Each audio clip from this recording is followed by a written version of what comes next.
Daniel 2204, your pageant blogger host. Subscribe.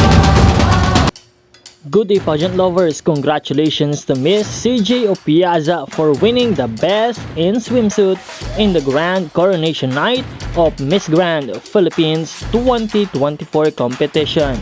Nakuha nga ni CJ Opiaza ang Best in Swimsuit dahil sa kanyang galing at ganda ng pagdadala ng kanyang swimwear.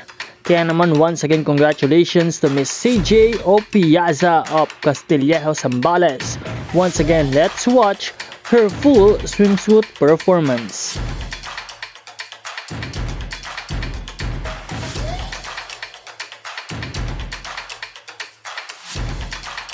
Maraming salamat sa iyong panonood at panatilihin nakantabay sa channel na ito para sa iba pang mga updates. Huwag kalimutan na mag-like at mag-subscribe.